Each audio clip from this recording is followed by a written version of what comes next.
Happy Monday to the Ungovernables, the Captain's Crew, the LFA family, McGroin Nation. All right. We got to cut this music early. Donald Trump is hosting a press conference right now. We're going to go right to it so that we don't miss a thing. Trump hosting a press conference on, I believe, the China deal and some other things. Here we go. A lot of drone fighting. It's a whole new form of warfare, and it's violent and vicious. And so that's it. I'd like to go back to China just for a second. They're very heavy on the fentanyl. We're charging them, as you know, 20% for the fact that they send fentanyl into our country. And they've agreed that they're going to stop that. And, you know, they'll be rewarded by not having to pay, hundreds of billions of dollars in tariffs. So the fentanyl should stop. It comes from China. It's amazing. And comes through our southern border, comes through our northern border too, comes through Canada, and comes through our southern border, much more through the southern border. But so that's a very important subject to me, because everybody in this room has lost friends or people that have family members that have died of fentanyl. So there's a big incentive for China to stop, and I take them at their word. They're going to work on that, I think, very hard. And one thing, when they work on something, they get it done. So now I'm about to depart on a historic visit. Some of you are going with us to, as I said, Saudi Arabia, Qatar, and United Arab Emirates. Before I do, I'll sign one of the most consequential executive orders in our country's history. I don't think there's ever been anything signed like this, certainly not with respect to health care, nothing even close. I'm delighted to be joined on this occasion by Secretary of Health and Human Services Robert F. Kennedy, Jr., who is doing a really good job, I have to tell you that. CMS Administrator, a friend of mine, Dr. Mehmet Oz, who is an amazing guy. You know, I was telling Bobby before, Oz had a very successful show, but it hurt his reputation. Because when you're in show business, it hurts your reputation a little bit. It's good for you, but in terms of professionalism and being a doctor, it sort of hurts your reputation. This guy went to the best schools, was the best, top of the line. Then he did a television show, became a success, made a lot of money, all that stuff, but it sort of hurt him. And you know who I compare that to? I hate to say this, but a special woman, Jeanine Pirro. She was the toughest, smartest DA, maybe in our countries, in our cities and states history, New York. She was really tough, really sharp. Then she did a show, and people didn't think of her quite the same way. She became more of an entertainment person, like Oz. Oz is not an entertainer. He's not really an entertainer, if you know the real story. And she isn't either. She is unbelievable. She was one of the strongest district attorneys in the history of New York, highly respected, very tough, went after the drug dealers at a level that you don't see today anymore. And hopefully she's given up she's leaving the #1 show on cable television, one of the #1 shows on television, period, The Five, but they've got great people left behind, but she was a big part of it. And so I equated to that. Jeanine Pirro is unbelievable. FDA Commissioner Dr. Marty McCary, with a reputation that's second to none, and the job he's doing already has been fantastic. Thank you, Marty. And Director of National Institute of Health, Jay Bhattacharya, who has been, as you know, from Stanford, so highly regarded, and have all been working with us very hard on this. And the question they would ask, being a little bit new to the government aspect of it, is why doesn't somebody fight the drug price situation, meaning equalization? There's a term, it's called equalization. Nobody wants to mention that term. And I'm not knocking the drug companies. I'm really more knocking the countries than the drug companies, because they're forced to do things. But the drug lobby is the strongest lobby in this country, they say, the drug lobby. It's between that and lawyers, and they have a lot of power. But starting today, the United States will no longer subsidize the health care of foreign countries, which is what we were doing. We're subsidizing others' health care. Countries where they paid a small fraction of what, for the same drug, that what we pay many, many times more for. And we'll no longer tolerate profiteering and price gouging from Big Pharma, but again, it was really the countries that forced Big Pharma to do things that, frankly, I'm not sure they really felt comfortable doing, but they've gotten away with it, these countries. European Union has been brutal. And the drug companies actually told me stories. It was just brutal how they forced them. And European Union suing all our companies, Apple, Google, Meta. They're suing all of our companies. They end up, they have judges that are European Union-centric, and they get rewarded $15 billion, $17 billion, $20 billion, and they use that to run their operation. Not going to happen any longer, that I can tell you. So what's been happening is we've been subsidizing other countries throughout the world, not just in Europe, throughout the world. European Union was the most difficult from what I understand. I mean, I'll tell you a story. A friend of mine who's a businessman, very, very, very top guy. Most of you would have heard of him. A highly neurotic, brilliant businessman, seriously overweight, and he takes the fat shot drug. And he called me up, and he said, President, he calls me, he used to call me Donald, now he calls me President, so that's nice respect. But he's a rough guy, smart guy, very successful, very rich. I wouldn't even know how we would know this, but because he's got comments. President, could I ask you a question? What? I'm in London, and I just paid for this damn fat drug I take. I said, it's not working. He said, I just paid $88. And in New York, I pay $1,300. What the hell is going on? He said, so I checked, and it's the same box, made in the same plant. Did he really just say it's not by working? The same company. It's the identical pill that I buy in New York. And here I'm paying $88 in London. In New York, I'm paying $1,300. Now, this is a great businessman, but he's not familiar with this crazy situation that we have. But he was stunned. But it was just one of those stories. And I brought it up with the drug companies, represented by somebody who's very, very smart, good person, too. And we argued about it for about half hour. And then finally he just said, because they can't justify it, he just said, look, you got me. You got me. I can no longer they've been justifying this crap for years. They said, oh, it's research and development. Well, I said, well, research and development, other countries should pay research and development too. It's for their benefit. It was just one of those things. And the other countries would set a price, and they'd meet the price, and they'd say, if you don't meet the price, you can't sell it in our country. I said, well, then you walk away, and, they'll call you back, and they'll sell it in the country. But now they'll have to do that. So for the first time in many years, we'll slash the cost of prescription drugs, and we will bring fairness to America. Drug prices will come down by much more, really, if you think 59. If you think of a drug that is sometimes 10 times more expensive, it's much more than the 59%. It depends on the way you want to analyze it. But in one way, you could analyze it that way.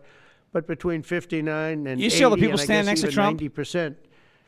So when I worked looks so a lot hard different in than the Biden years, right? Term, and if I got prices down, remember I was the only one to ever get prices down for a full year. But all those people look like they're actually healthy. I thought it was like a big the Biden deal. people, We're getting them down. Remember Rachel Levine? 60, 70, 80, 90%. But actually RFK, more than that, Oz, if you think about it. Bhattacharya, and one other guy.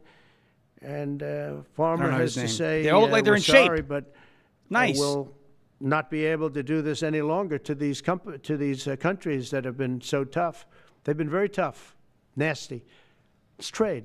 And now we're going to be a lot tougher. I can tell you that. We're going to be a lot tougher. Look at it. Powerful.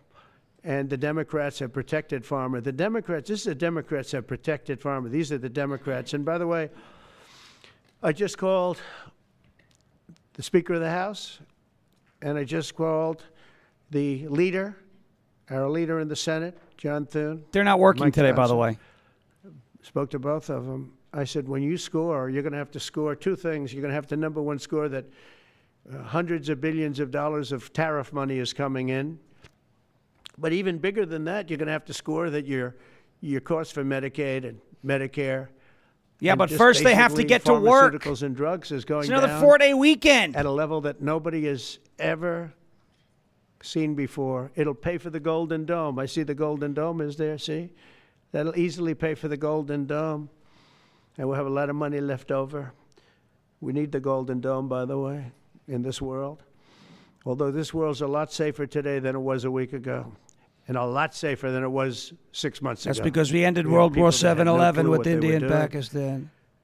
So today Americans spend 70% more for prescription drugs than we spent in the year 2000. Think of that.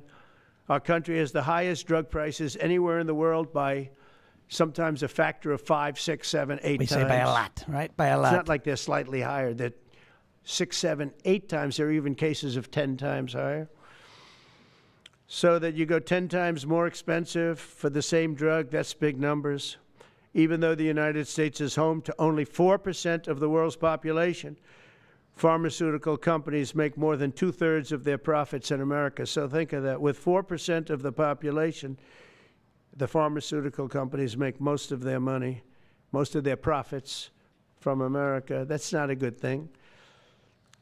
Now, I think, by the way, I have great respect for these companies and for the people that run them. I really do.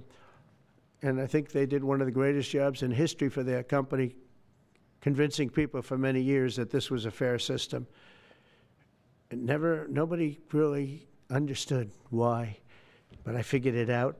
For years, pharmaceutical and drug companies have said that research and development costs were what they are, and for no reason whatsoever. They had to be borne by America alone.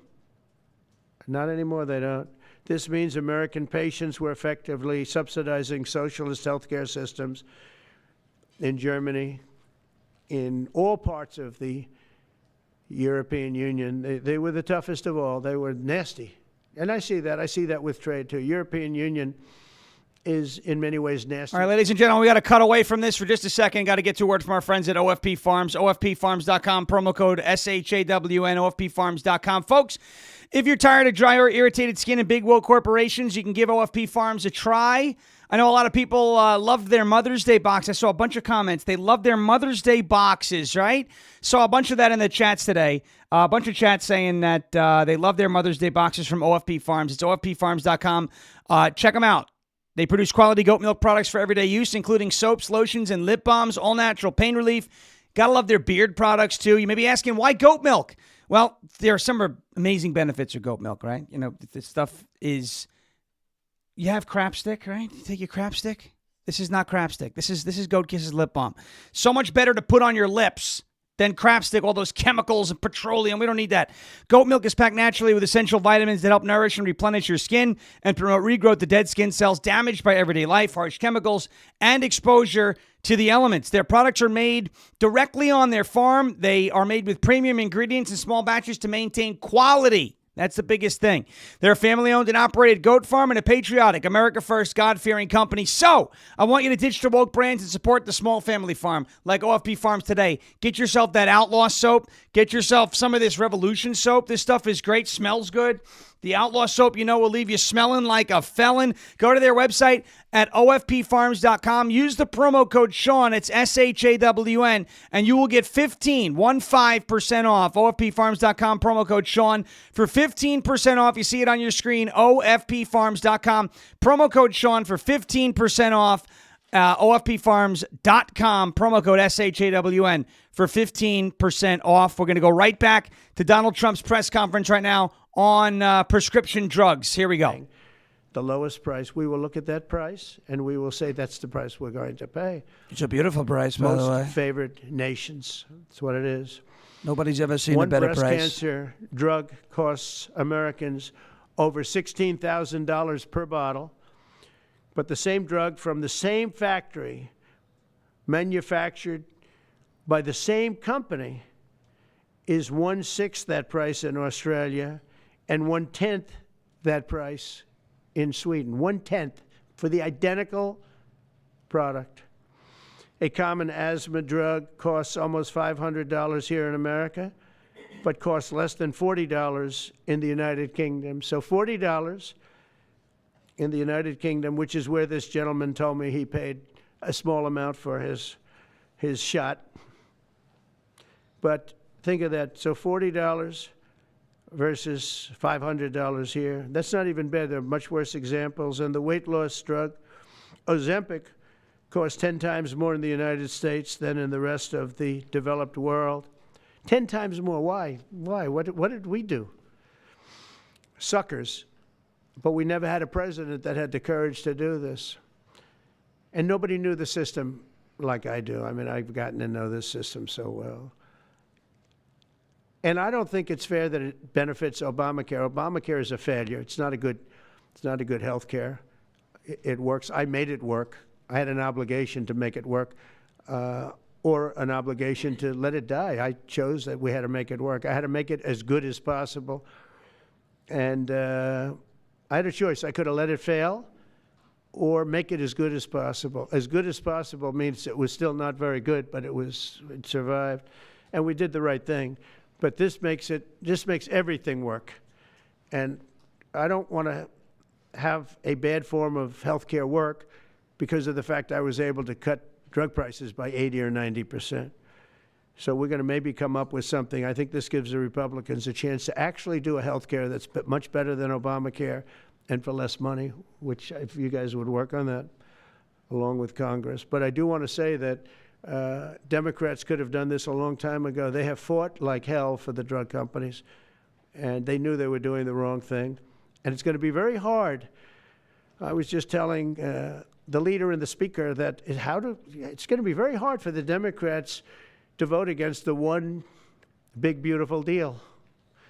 The greatest tax cuts in history, greatest everything, but now you have the big drug prices because that's going to be included.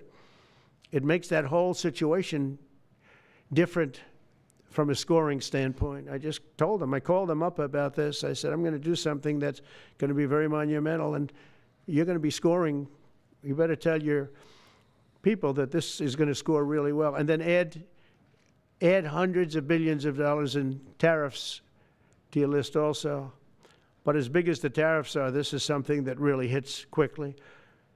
5 years ago, I signed an executive order to confront this disaster, but only confront it in a minor way. It was a good confrontation, but never to this extent. And it took people a little while to understand a very complicated system. But Joe Biden, without any knowledge of what he was doing, terminated the policy and then pretended to negotiate under a new system. And then you take a look, 5 out of the 10 drugs that he negotiated are now over 200% more expensive in America than the rest of the world, and far more expensive than when he even got involved.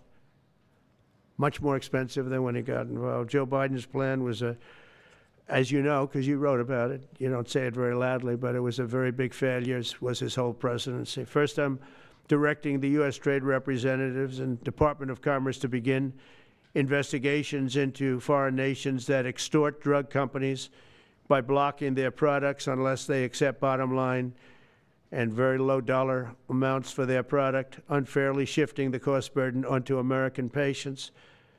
And we'll be taking a look at that very strongly. The biggest thing we're going to do is we're going to tell those countries, like those represented by the European Union, that, that game is up, sorry. And if they want to get cute, then they don't have to sell cars into the United States anymore. It's a very big subject.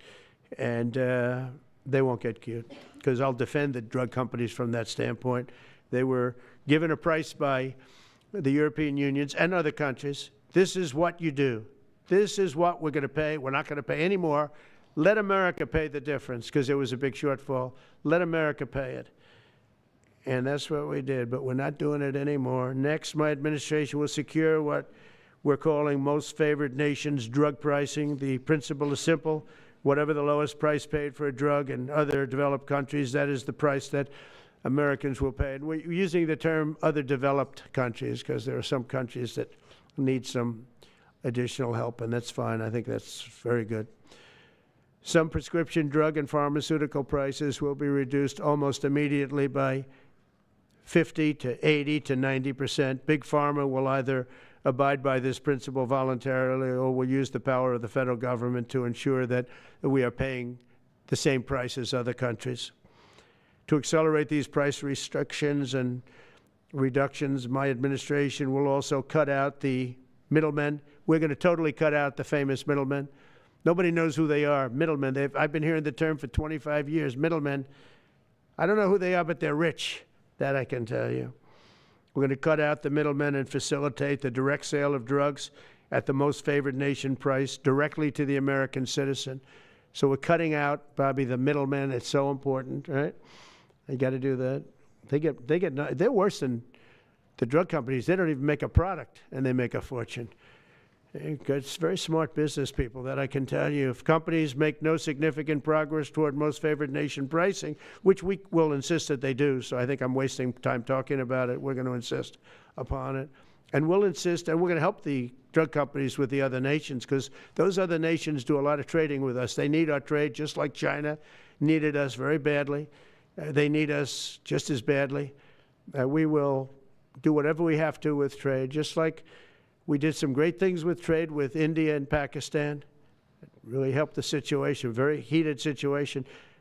Could have lost millions of people, more than millions. I mean, many millions of people. And they want to do business with America, but we never used our powers that way. We never knew how. We never had people that knew how to do that. We'll also open up America's market to safe and legal imports of affordable drugs from other countries, putting dramatic downward pressure on prices. And if necessary, we'll investigate the drug companies, and we'll, in particular, investigate the countries that are doing this, and we will add it onto the price that we charge them for doing business in America. In other words, we'll add it onto tariffs if they don't do what is right, which is everybody should equalize. Everybody should pay the same price. And special interests may not like this very much, but the American people will. I am doing this for the American people. I'm doing this against the most powerful lobby in the world, probably the drug lobby, drug and pharmaceutical lobby. But it's one of the most important orders, I think, that's ever been signed, certainly with regard to health care or health in the history of our country, and it's an honor to be a part of it. And I'd like to ask Robert F. Kennedy to say a few words, please. Thank you. Thank you, Mr. President. This is an extraordinary day. This is an issue that, I grew up in the Democratic Party, and every major Democratic leader for 20 years. All right, we're going to cut away from that press conference. I love Bobby Kennedy, but I wanted to hear Trump's remarks. Obviously, cutting prescription drug prices is a major campaign item for Donald Trump, mentioning ways that he's going to do that. I saw people on the left talking about, well, isn't this price controls, and don't you not like that? Well, he's not controlling necessarily the prices. Now he is leveraging some of his power to influence prices. I can't, I can't say that he's not doing that, but you have to look at. He just told a story about the fat guy, right? He said that that this guy out in Europe went out to get one of his shots to help him lose weight. It was $88 out there in Europe, and it's $1,300 here in the United States. Something's got to change with that, right? That's just not right. So, look, in a perfect world, we don't need this many prescription drugs. That's the goal, and I believe Bobby Kennedy will probably say that today. If he doesn't, I'm sure he feels that way. But I would love to get to a point in time where Americans don't have to rely on Ozempic. And again, if you're overweight and you take it to help you, gain some forward momentum and lose that way, I have no problem with that. It's the folks that will basically put themselves into a bad situation and then start taking a pill to fix it when it's really the lifestyle and the habits that caused that bad situation. And the pill's not going to help that. All the pill's going to really do is enable it. So in a perfect world, and in a world where Make America Healthy Again causes some lasting change here in the United States, we won't need so many prescription drugs. We won't need the stuff for ADHD. We won't need the stuff for weight or appetite control. We won't need the stuff for diabetes. If we just clean up our habits, and I think that's the goal here. But in the short term, obviously, this should help influence prescription drug prices. It should help alleviate some of that pain that so many people who do rely, and it's okay if you have to take, prescription drugs, there's conditions and whatnot. It's not like I look down upon you and, you shouldn't be taking that. Again, you got to do what you got to do. But hopefully in a perfect world or a more perfect world or a better world, we can get to a point where we have less reliance on prescription drugs, and therefore the price will go down because there's less demand, right? So we won't need executive orders to do that. But in the short term, a nice way for Donald Trump to make good on one of his campaign promises and to do something that the Democrats, look, I've been in favor of doing for a long time now. Obviously, because of Trump derangement syndrome, they have to take the position that what Donald Trump is doing is bad. Again, being on the 20 side of the 80-20 issues. I had a fun show planned. We're still going to get to that really fun show. I want to show you, I've got a couple of new effects. Or a new effect that we have for the show. I think you're all going to get a laugh about it. But I want to show you something. We were going to talk about how nobody is above the law, right? Did you see what happened over the weekend? What was it, Saturday afternoon? We were off. Our show was over, getting ready to go into the weekend. All of a sudden, I hear about the worst attack on our country's history since the Boston Massacre. I know Speak said he needs a hug. Right? It was hard to recover from such a vicious attack. It was a worse attack that we've seen on this planet since the mass extinction event that killed the dinosaurs. It was worse than Pearl Harbor, the Civil War, 9/11, Oklahoma City, the World Trade Center parking garage bombing, and every other attack that this nation has faced ever combined. The attack on the ICE facility in New Jersey is the worst attack ever. Am I doing this right? Am I being a good hyperventilating leftist? Am I doing this properly? I saw leftist after leftist after leftist online. Oh, you can't arrest the mayor of Newark. It's because he's black. No, it's not because he's black. It's because he trespassed. And then Bob Menendez's son, Bob Menendez Jr., a.k.a. Gold Bar Bob Jr., decided to make a speech and grandstand and hold a press conference in front of a no trespassing sign. Now, trespassing was bad if you were a grandmother at the U.S. Capitol on January 6th, right? Trespassing was bad then. Tom Tillis had to tuck his tiny little pishkadil between his legs and run, right? Yeah. He had to tuck and run. His little jelly beans were scared. Tom Tillis, right? He had to tuck and run on January 6th. What do you think about those ICE officers and police officers who were assaulted by radical, violent, crazy left-wing people? Like LaMonica McIver. You guys remember LaMonica McIver? No. Whenever she's causing problems, she's wearing her red coat. Maybe she's a red coat. Here's what happened over the weekend at this ICE facility in New Jersey. Nobody's above the law. She should be, look, if George Santos was expelled from Congress and is now facing 7 years in prison for scamming rich people, and it wasn't just rich people that he scammed, I could tell you that firsthand, but for scamming rich people, George Santos expelled from Congress, 7 years, facing 7 years in jail. Then LaMonica McIver, for this stunt that she pulled at an ICE facility in New Jersey, should at the very least be expelled from Congress and charged with assaulting police officers, which people like Tom Tillis, people like Nancy Pelosi, people like Charles Schumer, right, will say that, hey, that's a bad thing to do. It's not a nice thing to do. I wonder if Chuck Schumer is going to say that LaMonica McIver incited an erection. You take one look at LaMonica McIver, I don't think she's ever incited an erection in her life. But hey, take a look. This is what she did at the ICE facility. I call her the wild hog. Watch this.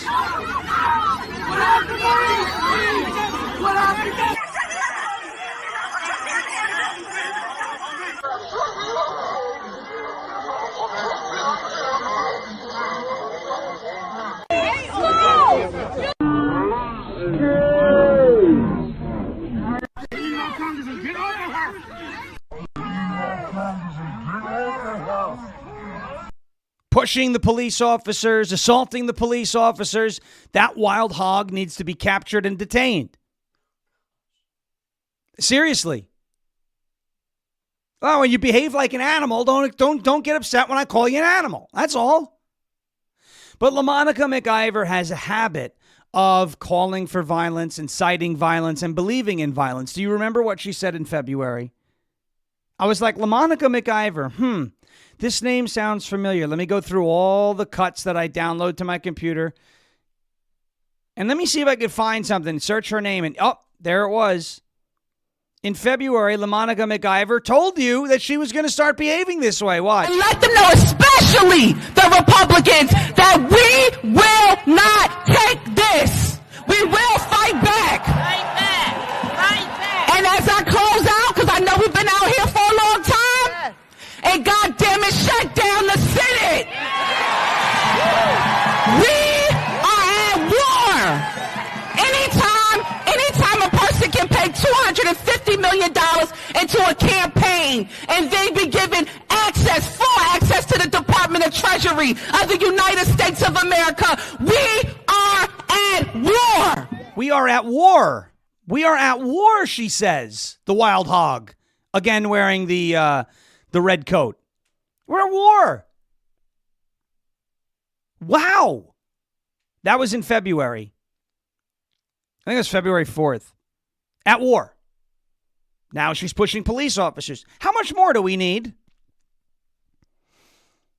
How much more rhetoric and behavior do you need before we say this person has to be arrested? And by the way, why should she be arrested? Why should LaMonica McIver face consequences for her actions? In the chat, why don't you guys tell me? Why should LaMonica McIver face consequences for her actions? Why should LaMonica McIver be arrested? Why should there be consequences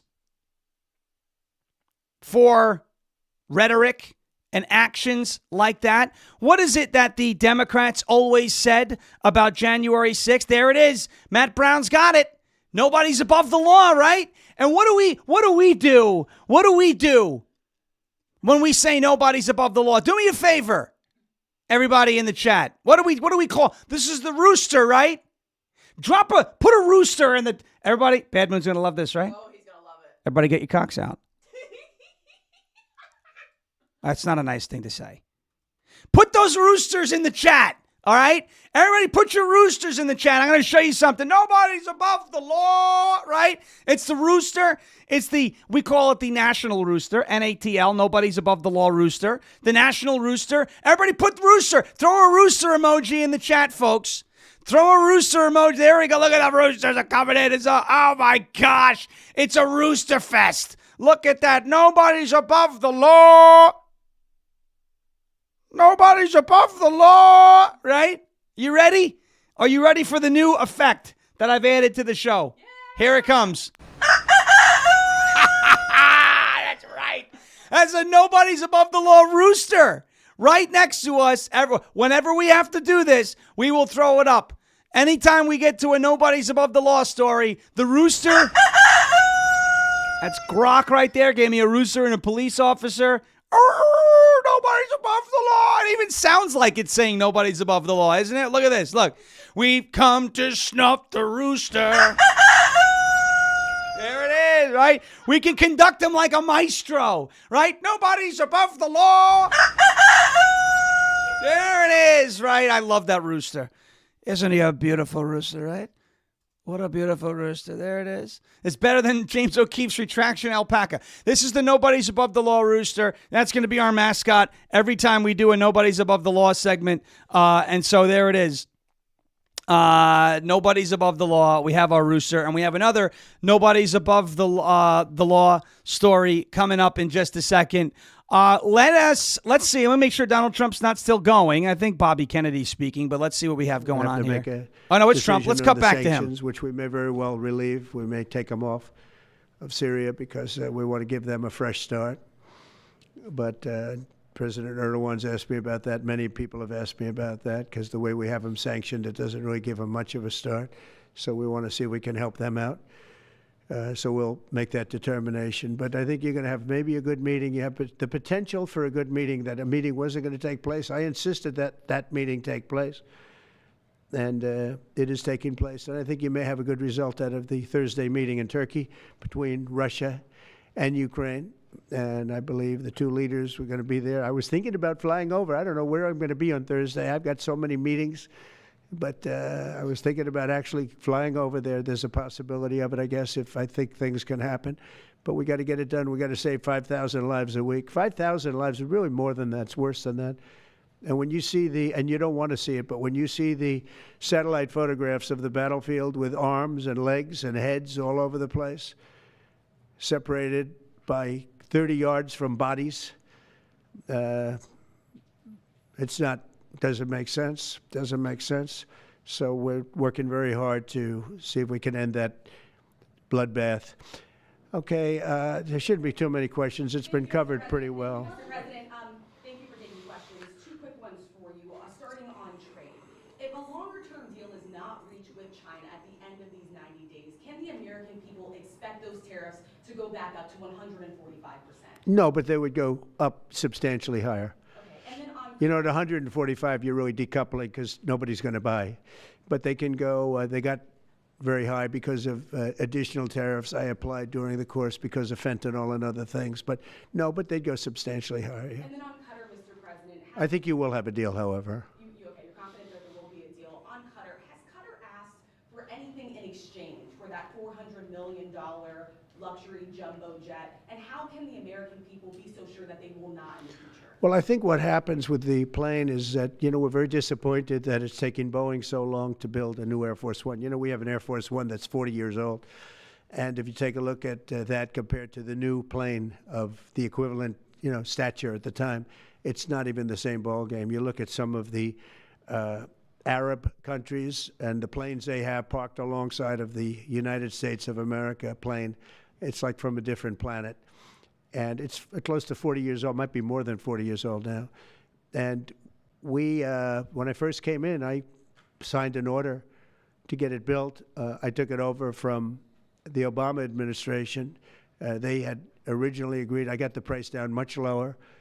And then when the election didn't exactly work out the way that it should have, a lot of work was not done on the plane because a lot of people didn't know. They made change orders that were so stupid, so ridiculous. And it ended up being a total mess, a real mess. And when I came back, I said, by the way, what's going on with the Boeings that are coming in? Well, sir, they're way behind. And they are. They're way behind. They were way behind. Another mess that I inherited from Biden. And it's going to be a while before we get them. And I think Qatar, who has really, we've helped them a lot over the years in terms of security and safety. I think they, and very, very nicely, and I have a lot of respect for the leadership and for the leader, Qatar. And I think they knew about it because they buy Boeings. They buy a lot of Boeings. And they knew about it. And they said, we would like to do something. And if we can get a 747 as a contribution to our Defense Department, to use during a couple of years while they're building the other ones. I think that was a very nice gesture. Now, I could be a stupid person and say, oh, no, we don't want a free plane. We give free things out. We'll take one, too. And it helps us out because, again, we're talking about we have 40-year-old aircraft. The money we spend, the maintenance we spend on those planes to keep them tippy-top is astronomical. You wouldn't even believe it. So I think it's a great gesture from Qatar. I appreciate it very much. I would never be one to turn down that kind of an offer. I mean, I could be a stupid person and say, no, we don't want a free, very expensive airplane. But I thought it was a great gesture. And I think it was a gesture because of the fact that we have helped and continue to, we will continue to, all of those countries, Saudi Arabia, UAE, Qatar, and others, we keep them safe. If it wasn't for us, they probably wouldn't exist right now. And I think this was just a gesture of good faith. And I don't get it. Someday it'll be like Ronald Reagan. They decommission them. They get to a certain age, they decommission them. It'll go to my library. They're talking about going to my library in years out. But I thought it was a great gesture. And it's something that was done by Ronald Reagan. They actually decommissioned the plane, and he put it in his library. And it actually has made the library, I think a Boeing 707, it's actually made the library more successful. So it was good. Do you plan to use the plane after you leave office? No, I don't. No, it would go directly to the library after I leave office. I wouldn't be using it. No. Mr. President, on the hostage, you said that the release of the American hostage, Adam Alexander, is a step in good faith to end this war. Do you expect any progress, or perhaps announcement on ceasefire during your trip to the Middle East? We hope that we're going to have other hostages released too, as you know. So when I met with the hostages 3 weeks ago that were there for quite a while, you remember the 10 people that came in, mostly young people, 1 or 2 were a little bit older. They were explaining the trials and tribulations. I mean, they went through hell. And I said, how many are there? They said 59. I said, that's a lot. I didn't realize, because we got a lot out. You know, we got a lot of hostages out, I think you will acknowledge. They said 59, but then they said, they followed that up by saying 59, of which 24 are living, the rest are dead. But the people whose son, mostly son, I think 1 daughter in this case, but mostly sons are there, or husbands are there, those people want the dead bodies as much as they want the live body. I have a mother that calls me, but came up to me when I first met her, and she said, sir, please get my son out. He's dead, but they have his body. And I asked her about that, and it's as though he were alive. The level of wanting that body back is the same. It couldn't be any more, as though he were alive. So, getting the bodies back is very important. That could be a thing having to do with the religion. It could be same. I was amazed at the level of importance. It's the same as if the son or husband or whatever was alive. So they said 59. In fact, they came in with a number 59 written out on like a sign on their chest. But they came to thank me for getting them out. And I said, what does the 59 mean? They said, well, that means there are 59 people. But then they said, but 24 are living. Now it's 21. The number's 21. So now it's actually, we'll get Eitan today. We think we're getting him today. So it's 20. So they have 20 live hostages there. The rest are dead bodies. Mr. President, are you open to negotiating your tariffs on cars, steel, and aluminum with China or any other country? Well, we're not even talking about that. We're bringing the car business back into this country. We have commitments, not only commitments, they've already started construction on many plants. They've left Mexico in a few cases. In a few cases, they've left Canada. They're not going to build in Canada. They're going to build here because we have the market, and the tariffs have been amazing. The election and the tariffs. November 5th was a big day, and on top of that, of course, you wouldn't have the tariffs without the election, I guess, if you look at it. But we have at least 11 committed massive car factories that are going to be built, that are in the process of being built.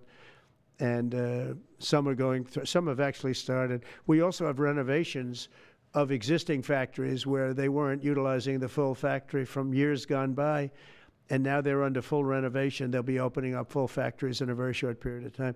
Our car industry is, I think we're going to have the #1 industry. You know, if you look at Japan and these others, they do tremendously with cars, and they can do that too. But you know, if they want to sell cars in the United States, they're going to have to build factories in the United States, because I'm interested in cars for the United States. Now, one other thing is, in our tax bill, we're giving not only no tax on tips, no tax on Social Security, no tax on overtime, but also we're going to get a deduction for people that borrow money to buy a car if it's made in America. If it's not, we have no interest. On the meeting between President Putin as well as President Zelensky, if President Putin doesn't show up to these talks in person in Turkey, will you join Europe in putting higher sanctions on If I felt it would be important toward getting the deal done, I'm the one that insisted on the meeting. They couldn't get a meeting because one said ceasefire, one said no ceasefire. It was going back and forth. I said, look, at this point, we got to stop it. Just go to the meeting. The meeting's been set. Go to the meeting on Thursday. And if I thought it would be helpful, I don't know where I'm going to be at that particular point. I'll be someplace in the Middle East, but I would fly there if I thought it would be helpful. Yeah, please. Refugees. I want to ask you about South African refugees. Dozens of Afrikaners who claim discrimination in their home country are heading to the United States, Right. where your administration is going to welcome them as refugees. Now, this comes as you've halted virtually all refugee admissions for people fleeing famine and war from countries like Sudan and the Democratic Republic of Congo. Why are you creating an expedited path into the country for Afrikaners but not others? Because they're being killed, and we don't want to see people be killed. Now, South Africa leadership is coming to see me, I understand, sometime next week. And, we're supposed to have I guess, a G20 meeting there or something. But we're having a G20 meeting. I don't know how we can go unless that situation's taken care of. But it's a genocide that's taking place that you people don't want to write about. But it's a terrible thing that's taking place. And farmers are being killed. They happen to be white. But whether they're white or black makes no difference to me. But white farmers are being brutally killed, and their land is being confiscated in South Africa. And the newspapers and the media, television media, doesn't even talk about it. If it were the other way around, they'd talk about it. That would be the only story they'd talk about. And I don't care who they are.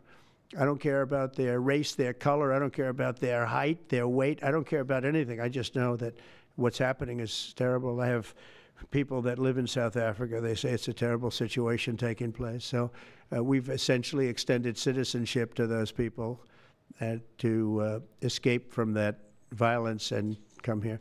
Yeah. Please. Yeah, Mr. President, thank you. Are you letting China off the hook for these 90 days, and do you really believe that they will follow through with non-tariff barriers and remove those? Non-monetary tariffs, yeah. Yeah, I think they're going to follow through. I think they want it very badly. I think they want the deal very badly. Again, this doesn't include the steel tariffs that I put on a long time ago that Biden tried to get off, but he couldn't get them off because it was too much money. I took in hundreds of billions of dollars from China, what a lot of people don't know, but we put on the tariffs originally. And if I didn't do that, we wouldn't have a steel industry today. Now we have a thriving steel industry. It'll be thriving much more with what we're doing because this is the next level. But it doesn't include that, doesn't include cars, doesn't include pharmaceuticals when we do that. And the reason we're doing that will be to get them to come back into the country. There are, again, I always say it because a lot of people forget, but if a company like Eli Lilly, which is making a massive investment in the United States right now. They're building many, many plants. They've already started like 7 of them, many plants, but they are not going to be tariffed. There's no tariff cost. So they're all doing that. They're all coming back to the United States. I mean, I'll tell you what, I hope I get the benefit of watching this because, as president, because, it takes a little while to do this stuff. And we're doing it early in the administration.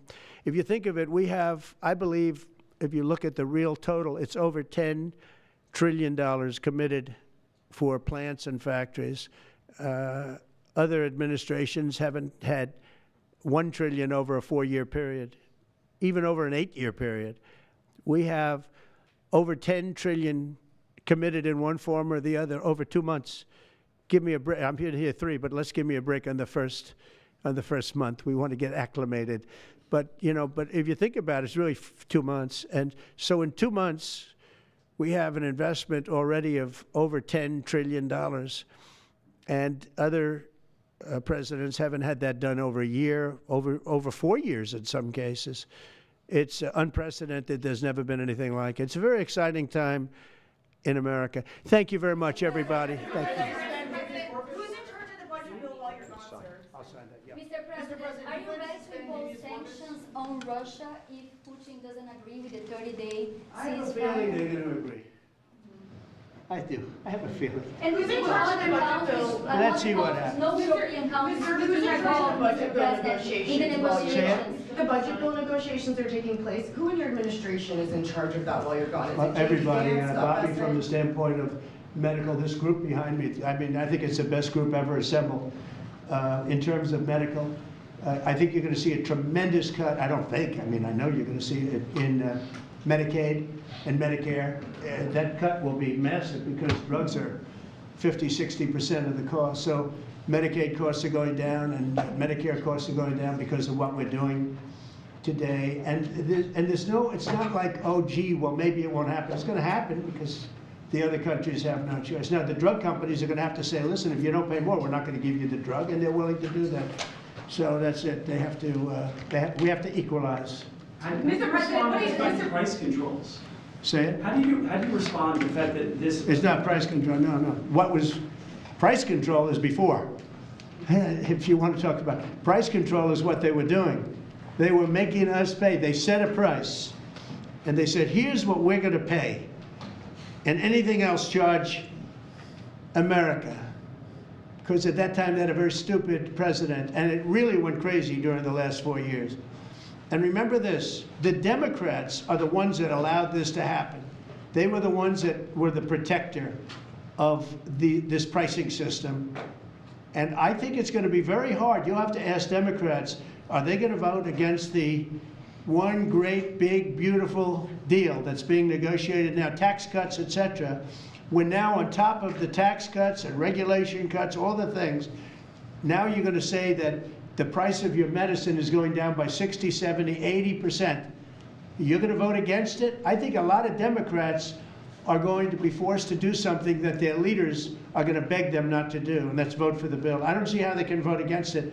How can they vote against it when drug prices, drugs and pharmaceuticals are going to be down 70, 80%? It's going to be very interesting. Mr. President, what do you say? Trump just took that, the press conference starting to end. Did you see what he just did there?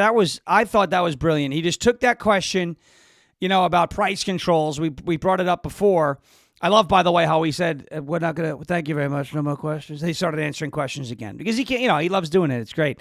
But I love when he took that question about price controls and flipped it and said, look, the Democrats, and I see people saying, in the chat, we love the chat, they're saying that he does a good impression of me. I got to say that. He's doing a great job. He said the Democrats are going to have to vote for something that their leaders don't want them to vote for. But how do you vote against something like that? He's right. He's right. He took that whole question and he flipped it right on his head. All right. I wanted to give you an update real quick on this story. Brace. By the way, happy birthday, Fonda, in the chat, which we said on Friday, right? But it is Fonda's birthday. It's Heather's anniversary, right? I think so. So a lot of people, a lot of great things. A lot of people are doing great things today. Happy birthday, Fonda. Happy anniversary, Heather. I want to give you up on the Brace. I'm going to tell you seatbelt, not because I'm going to go crazy, but it's because it's something I don't usually do, okay? This is something I don't usually do. So strap in. We're citing the Washington Post. I don't usually do that. But the one thing I found very interesting in that Washington Post article about Big Tish, don't feed the Sasquatch, right? Here she is. Brennan got me this on my birthday. Please don't feed the Sasquatch. That's Letitia James. Don't feed her. Tell me that doesn't look like her. Come on. It looks like a hog, too. Well, the hog is a little rounder than Letitia James. But tell me that doesn't look like... Okay. So the Washington Post, this article in the Washington Post gave us a little nugget. We knew there was an investigation, but a grand jury in Virginia has issued subpoenas for those mortgage applications in this investigation. So, as they all say, right, you can indict a ham sandwich. You can also indict Sasquatch. So, I think it's pretty cut and dry. It looks like Letitia James lied on those mortgage applications. That would be fraud, and in the words of Democrat, nobody's above the law, right? That's it. Nobody's above the law. So, we'll see. I do think Sasquatch is going to be indicted. Is she going to be convicted? I don't know. But I do think she's going to be indicted. I think it's coming. And in this article from the Washington Post, it does make mention that there are subpoenas being issued by the grand jury that's been impaneled in the state of Virginia, which is where one of those properties are. Grand jury in the Eastern District of Virginia has issued subpoenas over a mortgage application in which Letitia James attested that she intended to make a single-family home in Norfolk her primary residence, said the person who spoke on the condition of anonymity discussed an ongoing investigation. James's signature appears at the bottom of a 2-page document granting power of attorney to her niece, Shamise Thompson Hairston, to execute the purchase, according to records obtained by the Washington Post. Now, the Washington Post, throughout this article, makes this look like an attempt for Donald Trump to persecute her and to politically, weaponize the DOJ. That is not what's happening. Right? What is happening? The chickens have come home to roost. Nobody is above the law, as we say, as they say. And if you lied on a mortgage application, that is fraud. And you're liable for to face the consequences there. All right, I got to catch up on a couple of house cleaning things before we go. Housekeeping here. LFA TV store, LFATV.us, LFATV.us. Go to LFATV.us. Check out the LFA TV store. It's over here at the LFA TV website. Again, that's at LFATV.us. There is something for everybody here at the LFA TV store. Mother's Day's over. Father's Day is right around the corner. You can get your dad some Rise Up coffee right here at the LFA TV store, or maybe your dad likes J.D. Vance a lot and he wants one of those I Don't Really Care Margaret shirts, or maybe your dad is a big fan of God and you want to get him one of these beautiful Christian-themed LFA TV shirts. You can do this at LFATV.us, LFATV.us, or JeremyHerald.com/store. Next up, our friends over at Armor Colostrum. You know, it's tryarmor.com/LFATV, TRYARMRA.com/LFATV. Folks, I'm always on the lookout for ways to strengthen my immunity, enhance my gut health, improve my fitness and metabolism, and enhance my skin and hair radiance. Colostrum can do that for you. Specifically, Armor Colostrum can do that for you. Can help reactivate your hair growth and help your skin glow. You can stimulate stem cells and collagen production, increasing elasticity for plumper skin, guarding against UV damage, chemicals and pollutants from the environment, and help clear blemishes for a glowy complexion. Armor Colostrum can also fortify your gut health and ignite your metabolism, and it can also fuel your fitness performance and recovery. Check it out at tryarmor.com/LFATV. That's TRYARMRA.com/LFATV. Tryarmor.com/LFATV for 15% off of your first order. That's TRYARMRA.com/LFATV for 15% off of your first order. Tryarmor.com/LFATV. I know there's about 8,000 of you here.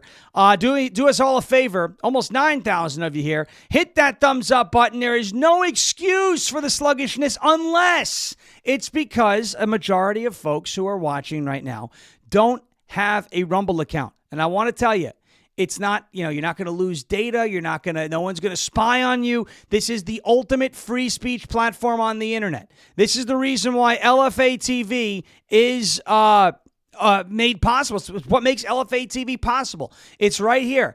Rumble.com/LFATV. But in order to chat, in order to show up on this screen, in order to be a part of all this fun, in order for us to see you and say hello to you and have a lot of fun together, you need to create a Rumble account. So do me a favor before Jeremy Herald comes on right here on LFA TV for the next 2 hours. Create that Rumble account. You could sign up if you have a Gmail, right? You could sign up. It's quick. It takes 3 seconds. It's free. It's easy. It's a great way to support the best free speech platform on the internet. Make a Rumble account. And then once you've made a Rumble account, you could join in the live chat. So we greatly, greatly appreciate all that. If you could do that for us, please do. Make sure you're following this account. Make sure you hit that thumbs up button as the day goes on this major master stream. All right, Jeremy Herald coming up next with Live from America right here over the course of the next 2 hours. Donald Trump's press conference was, I enjoyed it. I especially enjoy when he takes questions. I'm sure Jeremy's got a huge show packed for you, so we're going to hand it off to him. Jeremy Herald coming up next, Live from America for the next 2 hours. As our favorite president would say, we will never give up, we will never give in, and we will never, ever surrender. And if all else fails, we'll just become ungovernable. Thank you. God bless you. God bless this one nation, under God, indivisible, with liberty and justice for all. Have a great rest of your Monday. And I'm going to be on this YouTube show, The Raging Tomato, tonight. It's a debate about Donald Trump and whether or not he's a threat to free speech. You know what position I'm going to be taking. And I'll be teamed up with Misfit tonight. So don't miss that. I'll post the links all over my social media so you can see that. It'll be, I think it's at 9:15 Eastern time, 8:15 Central time. So I'll be on that a little bit later tonight. Thanks, guys. Have a great day. In the words of John Fetterman, good night, everybody. Bang, gavel. We'll see you tomorrow morning.